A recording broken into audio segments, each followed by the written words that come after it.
تو اگلے دن نا جی مغرب کے وقت میں عثمان بھائی کے پاس آیا تو ان کے پاس ایک بھائی کا فون آیا، تو وہ کہنے لگے کہ جی وہ علی بھائی جو ہے نا وہ انہوں نے جو مصنف ابن ابی شیبہ سے روایت بتائی تھی نا، تو میں نے جا کے لائبریری میں دیکھی ہے، واقعی مل گئی ہے، اور وہ جو ایک حاکم کی روایت تھی نا وہ مجھے نہیں مل رہی تھی، وہ بھی مل گئی۔ اچھا، انہوں نے سپیکر آن کیا تھا، میں گفتگو سن رہا، میں سمجھے یہ کوئی مفتی ہے، تو کہتا ہے میں لائبریری میں گیا تو میں نے ایک چیز نوٹ کی، تو سارا کچھ میں نے عثمان بھائی کو اشارہ کیا، میں نے کہا اسے پوچھے کون ہے، تو سر وہ کہتا ہے میں پیکو کا کام کرتا ہوں، جدو کڑھائی کرنے والے، ریڑیاں لانے والے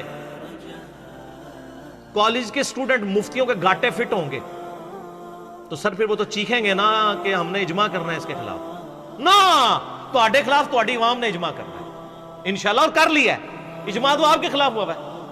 اچھا، تو میں نے پھر عثمان بھائی کو اشارہ کیا، اس سے پوچھو بھی تمہیں حاکم کا نام تمہارے مطلب بڑے بڑے علماء نے نہیں سنا ہوا، مصنف ابن ابی شیبہ صرف انہوں نے کہیں پڑھا ہی ہوگا کہ دیکھی نہیں ہے، یہ کتابیں تو عوام الناس کے سامنے تو کتب ستہ ہی آتی ہیں۔ وہ کہنے لگا جی میرے ایک دیوبندی مفتی دوست ہیں، ان کی لائبریری ہے، تو میں ادھر جاتا ہوں، میں ایک ایک چیز کاؤنٹر ویریفائی کرتا ہوں اور چیک کرتا ہوں، نشان لگاتا ہوں، میں اس مفتی کو بتاتا ہوں۔ تو کہتا ہے میں نے پھر انہوں نے بتایا علمی ایک لطیفہ، انہوں نے کہا کہ مفتی کہتا ہے یار یہ تو جو یہ تجھے کون بتاتا ہے، تو اس نے کہا کہ وہ میں انجینئر صاحب کو سنوں، کہتا وہ تو مرتد ہے، استغفر سیدھا انہوں ایک منٹ میرے سامنے بٹھا اور ایک منٹ نہیں کٹ سکتا، وہ کہتا انہوں چھاڑ دے تو میرے سامنے نہیں ایک منٹ بیٹھ سکتا نا، پرانیاں گلاں، پرانے فرقے، پرانے بزرگ، یہ پرانیاں گلاں نے، اس زمانے جاہلیت میں ہوتا تھا، اب تو پیکو والے، ریڈیوں والے، کالج کے سٹوڈنٹ، موچی، کتابیں بیچنے والے، ٹھیک ہے جی، اور مٹیریل بیچنے والے، وہ اب جناب علماء کو فٹ ہوئے میں۔ تو اس نے کہا یہ دیکھ لے حدیثیں لکھی ہوئی ہیں نا 5B میں جو لکھی ہیں کربلا کے اوپر، یہ نکل رہی ہیں کہ نہیں؟ وہ کہتا نہیں علی مرتد ہے، تو اس نے کہا اچھا علی تو مرتد ہے، اور علی نے جن سے حدیثیں نقل کی ہیں وہ تو اس سے بڑے مرتد ہیں۔ آئے ہائے ہائے پھکی، اے پھکی ساری اتنے نہیں، یہ ساتھ پوری دنیا پھکی اپنے اپنے سٹائل ہی پھیل رہی ہے۔ اسی لیے ہم نے کوئی فرقہ نہیں بنایا، کوئی جماعت لانچ نہیں کی۔ مجھے بڑے لوگ ابھی مشورے دیتے ہیں کہ جی وہ ایک پلیٹ فارم سے آواز پوری دنیا میں بلند ہونی چاہیے، ایک ٹویٹر اکاؤنٹ ہو۔ میں نے کہا نا، ہر گلی میں انجینئر الگ ہونا چاہیے، ہر ملک کا انجینئر الگ ہونا چاہیے، ہر گاؤں کا انجینئر الگ ہو، وہ اپنے اپنے حلقہ اثر میں دعوت و تبلیغ کا کام کرے۔ اگر ایک پلیٹ فارم کے نیچے کریں گے تو وہ بت کھڑا ہوگا۔ ایک شخص ایسا ہے جس کے اوپر ہم اکٹھے ہو سکتے ہیں، وہ صرف نبی علیہ السلام کی ذات ہے، ما ضل صاحبکم وما غوا۔ تو آپ پوری امت کو امام اعظم محمد رسول اللہ صلی اللہ علیہ وآلہ وسلم کی ذات کے اوپر اکٹھا کریں، بجائے آپ یہ کرنے کے کہ آپ انجینئر صاحب کے اوپر کریں۔ اس لیے ہم کوئی مدرسہ یہ کام نہیں کرتے، انہی مشتوں میں رہیں، اور یہ بڑی برکت ہے۔ ہمارے محلے میں ایک دیوبندیوں کی مسجد ہے، مجھے یاد ہے جب میں نیا ریورٹ ہوا نماز شروع کی تو مجھے وہ وہاں کے عالم صاحب نے نا بازو سے پکڑ کے نا مسجد سے نکال دیا۔ یعنی پہلے تو میری عادت تھی، میں تحدیث نعمت کے طور پر بتا رہا ہوں، میں فجر سے اشراق تک مسجد میں اعتکاف کرتا تھا۔ اب تو کرتے کرتے یعنی معاملات بڑے سکڑ گئے، کیونکہ اس سے زیادہ امپورٹنٹ کام شروع ہو گیا تو مشکل ہو گیا میرے لیے۔ تو پھر میں نماز پڑھ کے نکل آتا تھا، تو بلکہ وہ میں تو آمین زیادہ اونچی بھی نہیں کہتا ہوں، میں درمیانی آمین جو سنت ہے وہ پھر بھی ان کو چپتی تھی، تو ادھر جا کے پڑھا کر یہ وہ، میں چپ کر کے سنتا رہتا تھا، میں نے مسجد نہیں چھوڑی، ٹھیک ہے۔ اس کی برکت میں آپ کو بتاؤں کیا ظاہر ہوئی ہے، یہ تو چاہتے ہیں ہم مسجدیں چھوڑ دیں۔ آج 15-20 بندے رفع الیدین کرتے ہیں، آمین کہتے ہیں، مسجد گونجتی ہے، مفتی صاحب کو کوئی وٹ نہیں چڑھتا۔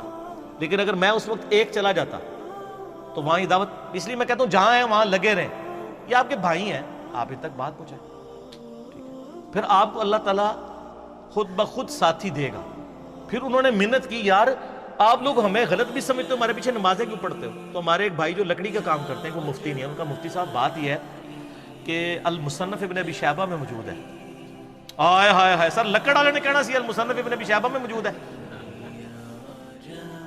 تو آڑے مولویوں نے بخاری مسلم نہیں پوری پڑھی کہ جی عبداللہ بن عمر کہتے ہیں جب تک خوارج کی مسجدوں سے حی علی الصلاۃ حی علی الفلاح کی آوازیں آئیں گی، ہم ان کی اذانوں کا جواب بھی دیں گے، ان کے پیچھے نماز بھی پڑھیں گے۔ جب تک ہمیں السلام علیکم کہیں گے، ہم وعلیکم السلام بھی کہیں گے، لیکن جب یہ ہمیں کہیں گے نا کہ اپنے بھائیوں کو قتل کرو، تو پھر ہم ان کا بات نہیں مانیں گے۔ تو انہوں نے کہا عبداللہ بن عمر تو کہہ رہے ہیں کہ حی علی الصلاۃ حی علی الفلاح جہاں سے آواز آئے نماز پڑھو۔ تو اگر آپ چاہتے ہیں کہ ہم آپ کی اس دیوبندیوں کی مسجد میں نماز نہ پڑھیں، چونکہ وہ خود بھی پوری زندگی دیوبندی رہے، ان کے والد صاحب بھی، تو وہ ریولٹ ہوئے تھے. تو آپ حی علی الصلاح حی علی الفلاح زان میں سے ختم کروا دیں تو ہم نہیں آئیں گے. وہ کہندے یار کنہاں نال بات پے گی ساڈی. سر دنیا میں آپ نے ایسی زبردستی محبت کرنے والے لوگ دیکھے ہوں گے جو اختلاف رائے کے باوجود کہیں کہ پیچھے اس امام کے. سر یہ ہے چینج، یہ ہے تبدیلی. ٹھیک ہے، سنن کبری البیہقی میں، مصنف ابن ابی شیبہ میں نہیں، سنن کبری البیہقی میں. مصنف ابن ابی شیبہ میں مولا علی ولی ہے خوارج کے بارے میں. تو یہ دیکھ لیں، یہ بتا رہے ہیں. ایک مفتی نہیں ہے لیکن سارے علم کسی کی میراث تو نہیں ہے نا، کاؤنٹر ویریفائی کریں گے تو پھر لوگ، پھر حضرت عمر بھی پیدا ہو جاتے ہیں. میں بتاؤں ہر جگہ. ایک دن میں فجر کے وقت آیا نا، تو فجر کی نماز شروع ہونے لگی نا، تو ایک وہاں کے ملک صاحب بڑے تھے، 6-6.5 فٹ قد، یہ ان کی جان. اور وہاں ہر علاقے میں ذرا مال والے بھی اور روب والے لوگ بھی ہوتے ہیں نا. اسی دیوبندیوں کی مسجد میں جس کے مفتی نے مجھے نکالا تھا، نماز میں نیت کرنے لگا، مجھے کہتا ہے آج میں بھی آمین کہنی ہے. تو دبا کے اچھی آمین کہنی ہے. لیکن میں تو ذرا جذباتی نہیں ہوتا، میں نے تو اتنی کہنی تھی نا جتنی کہنی تھی. ہوا کیا کہ جب وہ امام نے قرات شروع کی نا، تو امام جب پہنچا نا غیر المغضوب علیہم، ابھی ولضالین اس نے کہا نہیں تھا، تو اس نے کہا آمین. اچھا ظاہر ہے بیچارہ پہلی بار کہہ رہا تھا، وہ تو اس نیت سے کھڑا تھا کہ آج میں نے آمین اونچی کہنی. جب اس نے آمین کہا، امام صاحب قرات ہی بھول گئے. انہوں نے پہلی سورت شروع کی لیلاف قریش، وہ بھول گئے. پھر انہوں نے الم تری کیف فعل، وہ بھول گئے. گھبرا گئے. سر ان مولویوں نے کبھی سوچا تھا کہ ہمیں بھی کچھ چیلنج کرے گا اس سسٹم کو؟ یہ تو بڑے بڑے بدماش بن کے بیٹھے ہوئے تھے، یہ ان کے قلعے تھے، ان کو کون للکار سکتا تھا؟ اچھا جی، دوسری رکعت میں بھی اس نے بڑی مشکل سے، اور اس واز بالکل بیٹھ گئی جیسے وہ مردہ ہو گیا، بالکل قرات بھی بھول گیا. الحمدللہ رب العالمین الرحمن، اس طرح اس نے قرات کی. اچھا یار جسے کو ہارٹ فیل ہو جاتا ہے، کسی کو ہارٹ اٹیک ہو جاتا ہے. اچھا اب میں نے کہا یا اللہ مارے گئے، آج میری شامت آ جانی ہے. سلام پھیر کے نا جب فارغ ہوئے نا، تو میں نے کہا یہ اس مفتی نے تو آج بہت بڑی تقریر کرنی ہے. جیسے ہی اس نے سلام پھیرا نا، وہ بندہ دوسری صاحب میں میرے ساتھ کھڑا تھا نا، وہ پرنا ایک ساتھ اپنا تولیہ بھی ساتھ لے کے آتا ہے. اس نے تولیہ ایسے ادھر رکھا، سلام پھیرتے ہی نا ایسے کر کے کھڑا ہو گیا، مولوی کی طرف منہ دیکھ کے. بس ایڈی کو جناب علمی کتابی تے مجاہد ملت ہوندے نے. وہ کوئی غریب آدمی نہیں تھا، وہ ملک تھا وہاں کا. اس نے اشارہ بھی کیا بول، تو نہ پھر وہ حدیث بول سکیا نہ کوئی گل، چپ ہی کر گیا. اس نے ٹاپک ہی نہیں ڈسکس کیا. وہ دن آج کا دن مسئلہ فتنہ ختم ہو گیا.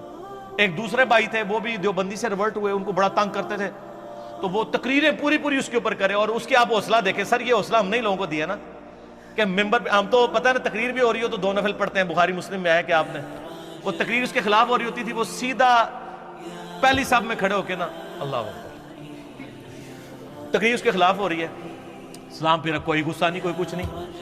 تو بعد میں وہ مولانا صاحب کو اس نے کہا حضرت صاحب آپ ہمارے لیے بہت قابل احترام ہے، ہم نے آپ سے قرآن بچپن میں پڑھا ہوا ہے، ہم آپ کی بڑی عزت کرتے ہیں، آپ جتنا مرضی کریں گے ہم آپ کے ساتھ کوئی غصہ نہیں کریں گے.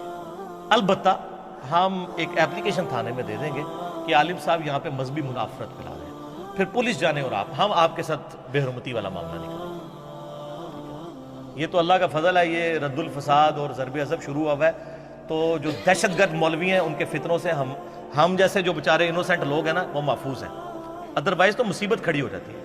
اللہ سے دعا کریں کہ اللہ تعالیٰ یعنی اس ملک کو مزید یعنی استحکام کی طرف لے کے جائے، اور یہاں پہ رول آف لا ہو، جوڈیشری کی حکمرانی ہو، کوئی فوجی لیڈر، کوئی ایجنسی کا لیڈر، کوئی پولیٹیکل لیڈر عدلیہ سے اوپر نہ ہو، سب عدلیہ کو اکاؤنٹیبل ہوں، اور دلائل اور شواہد کی بنیاد کے اوپر یہ کام نہ ہو جو کچھ ساہیوال کے اندر ہوا ہے، بلکہ جو بندہ ڈیزرو کرتا ہے عدالت میں پروڈیوس کر کے عدالت سزائیں دے.